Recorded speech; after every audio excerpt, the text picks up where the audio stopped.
Hey guys, welcome back to my channel and welcome back to this series featuring Fangoria Volume 1 issues, number 1 to 344. So this is episode or issue number 4. So Fangoria was primarily sci-fi for the first 6 issues, and then it sort of went dedicated into horror. But there are certainly horror elements in the early magazines as well. But there was a little bit of a sort of a curve towards sci-fi. So let's look at this one here. So we got the giant robot poster. They all featured a poster, which was really neat. So we have Spock and the New Aliens of Star Trek. So this was the upcoming Star Trek the Motion Picture, which is really cool. And then the film strip features the feature articles, TV special Salem's Lot, which was really cool. A talk with Carolyn Monroe on the original Body Snatchers, I guess, Invasion of the Body Snatchers, and Animated Apes, fantastic art by Mike Haig. So they were also featuring animation and different artists in a feature article as well. So we have the Starlog photo guidebook, which in the previous issues was at the back end of the magazine. Now it's in the front, and of course the issue here, the contents rather. So this was released in February of 1980. So now we've gone into the 1980s, and originally this was supposed to be released, uh, you know, in December of the previous year, but again, it was delayed for a couple months there. So let's see. So the of course the editor's commentary here. In a few short weeks, it will be 1980, the beginning of a new decade. Very, very cool. The first 4 issues, Fangoria's review some of the best and brightest in the field. 80s are upon us. Very cool. Fangoria will be there too, keeping tabs on the trend. Very neat. Postal Zone, always fun. Let's see if we can find something interesting here. Great thanks for the stories on Phantasm in Fangoria. All of us associated with film were delighted by your first-rate writing. Very cool. I've just seen the first issue of Fangoria, which includes the interview with my brother Alex, and I want to congratulate you on the excellence of this publication. So, some props here. Oops. So, and I like how they extended now the postal zone. I guess they were getting so many write-ins that they extended into a second sort of page here. Let's see. With only 2 issues, Fangoria has proven to be the most important contribution in coverage of horror and fantasy films since the inception of the famous monsters of Filmland. Very neat. So we go into this article, The Aliens of Star Trek, the motion picture, which was the upcoming film at that time. It was really, really cool. So here's some different nice colored pictures here. Really, really cool. Some advertising for Starlog, and you can buy the issues from anywhere from $250 to $350. Interesting. Carolyn Monroe, fantasy films Femme Fatale.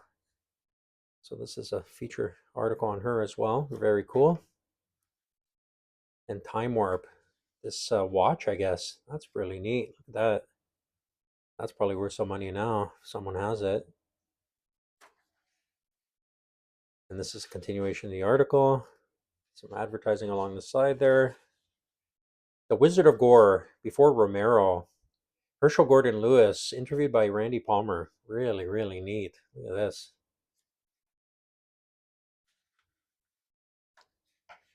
Don Siegel versus the Pods. How America's leading director of action films created sci-fi classic in spite of the studio system. That's an interesting article too.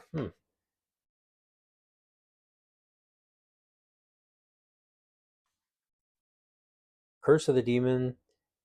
Tourneur's classic of demonology, recalled by film star Dana Andrews. So there's another article here. And some more advertising here as well. Movie soundtracks. Dawn of the Warrior Robots. So this was the other feature article. And then you have this giant robot poster, I guess, in color, which is really neat. It's basically this, which is pretty cool. And it continues on as well. That's really neat. On the set of Salem's Lot. This was a good TV movie, very solid. So this is pretty neat.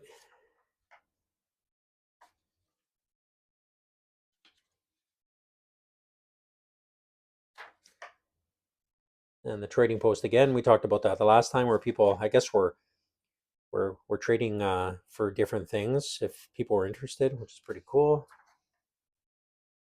Custom jigsaw puzzles, we saw that last time.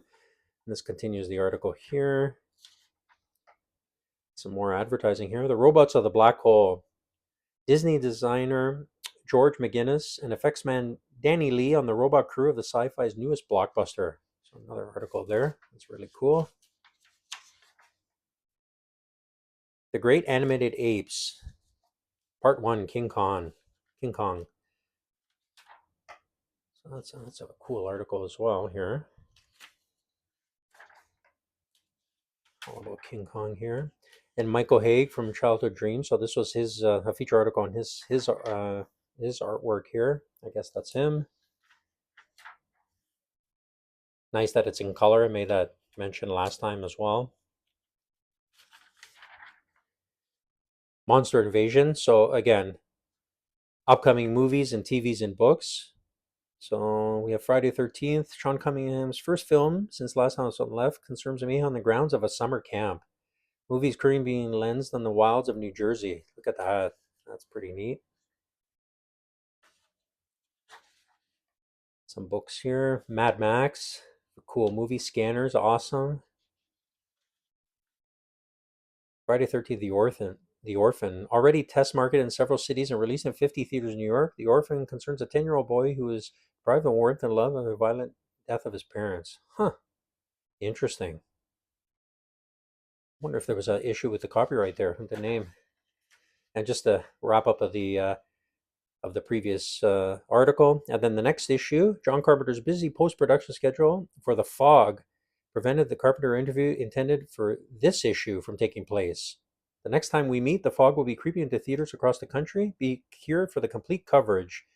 Oh, that's really neat. Okay, February 19th. Again, they post it as 2 weeks later, but it never happens that way. And then some more advertising here, and then the back. So that's it. That's issue number 4. So pretty cool. So join us for the next one, issue number 5, and we'll look in depth, I guess, into The Fog there. So take care, guys.